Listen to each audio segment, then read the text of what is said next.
నేను లక్ష్మి కబుల్చిలో డీటెయిల్స్ చూద్దాం. యావత్ దేశం దృష్టి కూడా ఇప్పుడు అమరావతి పునఃప్రారంభంపైనే కేంద్రీకృతమైపోయింది. 5 ఏళ్ల క్రితం అట్టహాసంగా ప్రారంభమైన ఆ తరువాత అర్ధాంతరంగా నిలిచిపోయినటువంటి అమరావతి పనులు మరోసారి ప్రధాని మోదీ చేతుల మీదుగా ప్రారంభం కాబోతుండటంతో భారీ స్థాయిలో ఏర్పాట్లు చేసింది రాష్ట్ర ప్రభుత్వం. అమరావతి పునఃప్రారంభం మొదలు మోదీ బహిరంగ సభ వరకు ఏర్పాట్లలో ఏ చిన్న పొరపాటు కూడా జరగకుండా మంత్రులు ఉన్నత అధికారులు కూడా ప్రత్యేకమైన శ్రద్ధ తీసుకుంటున్నారు.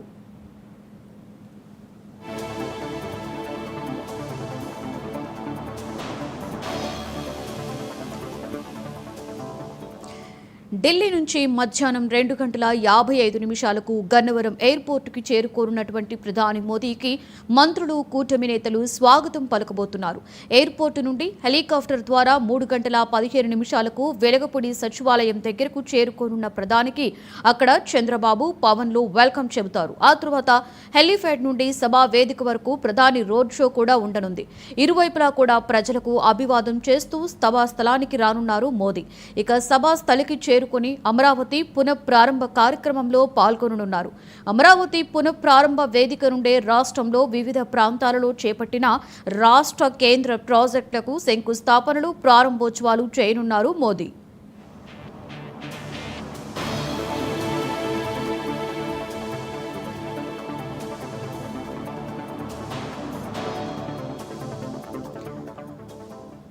అమరావతి రీలాంచ్ కు సంకేతంగా ప్రభుత్వం ఏర్పాటు చేసిన పైలాన్ ప్రత్యేక ఆవిష్కరణగా నిలుస్తోంది.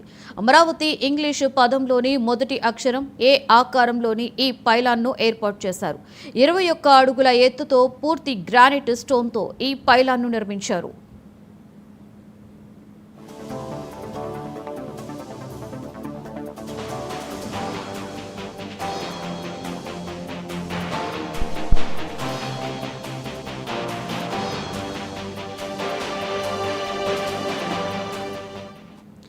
ఇక రాజధాని పనుల పునఃప్రారంభ కార్యక్రమానికి రైతులకు ఆహ్వానం పలికారు చంద్రబాబు నాయుడు.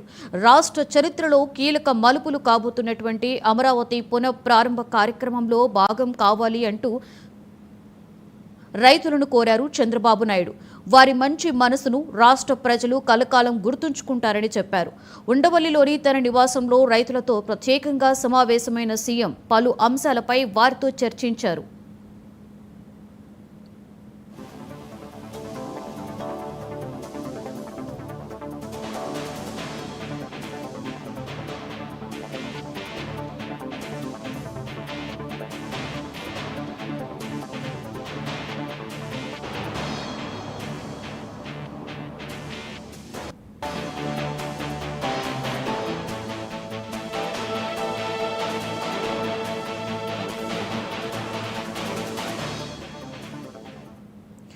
భూములిచ్చిన అన్నదాతలే కాదు, అతిరథులు సైతం ఈ వేడుకలలో పాల్గొనబోతున్నారు.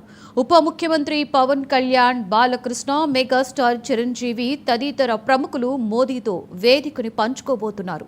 30 మంది రాజధాని రైతులకు, మహిళలకు మోదీతో కలిసి వేదికపై కూర్చునేటువంటి అవకాశాన్ని కల్పిస్తోంది ప్రభుత్వం. ఈ కార్యక్రమానికి అందరూ ఆహ్వానితులేనని ప్రకటించిన ప్రభుత్వం ప్రధాని సభకు దాదాపుగా 5 లక్షల మంది ప్రజలు వస్తారని అంచనా వేస్తోంది. అందుకు తగినట్లుగానే ప్రజలకు ఎక్కడా ఎటువంటి ఇబ్బందులు లేకుండా పకడ్బందీగా ఏర్పాట్లు చేస్తోంది ప్రభుత్వం.